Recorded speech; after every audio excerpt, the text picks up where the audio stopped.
Gagawa tayo ng chicken oil. Lagay lang ng 1 cup ng mantika sa ating kaserola. Vegetable oil lang gamit ko dyan. At dahil wala akong manok, gumamit na lang ako ng Knorr chicken cubes. Tapos naglagay ako ng star anise. Ayan. Pamintang buo. Hinalo ko na rin. At saka atsuete, pampakulay red. Yan lang. Tapos, pakuluan. Hintayin lang na lumabas lahat yung flavors ng mga spices na pinaglalagay natin dyan. Then, okay na. Meron na tayong chicken oil. Okay, hintayin na lang natin kumulo at lumabas yung mga anik-anik nung ating spices. At balikan na lang natin later, okay? So, yan. Namumula na siya. Pulang-pula na at kumukulo na ang ating mantika. Pwede na natin tong i-transfer sa ating malinis na container. Okay.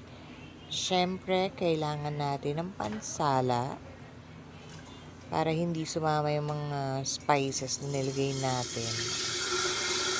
Yan. Diyan ko nilagay kasi wala na akong ibang container. Ayan. Dahan-dahan lang kayo kasi mainit. Kumukulo yan. So, after yung i-transfer, maglagay din kayo ng mga 2-3 pirasong star anise para nakababad siya at lalong sumarap yung chicken oil. Okay, subukan na natin kung masarap ang ating chicken oil.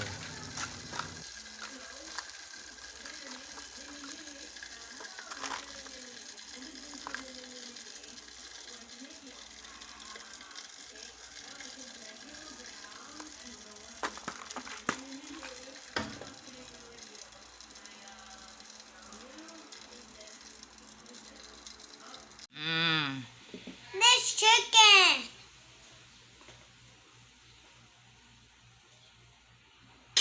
Ay, dumami. Mommy. Mommy. Mommy. Oh. This chicken. I don't like this. I like this chicken. Hi, Mom.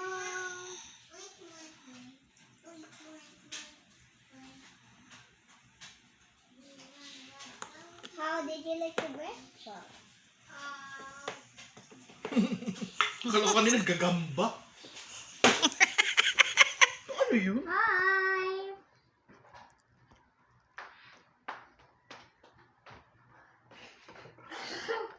Mang inasal Hello. ni Jollibee.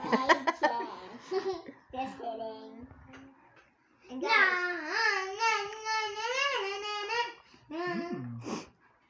I'm Aiden.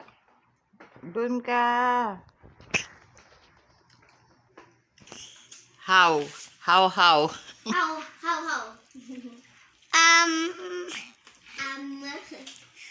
Are you copying me? Are you copying me?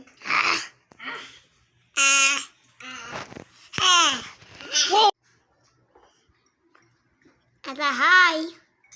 How did you like the food, guys? Hey, are you copying me? Did you like this now? Wait. Doon ka sa gitna.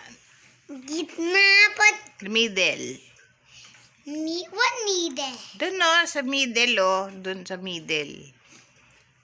Damn, Between- it's far away. Between ate and the daddy. uniform.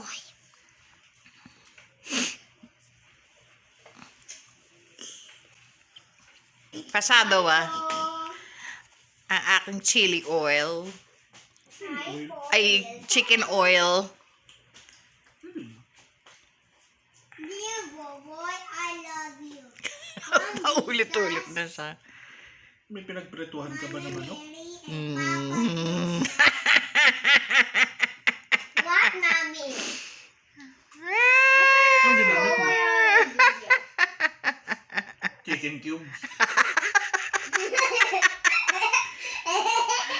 true. Chill.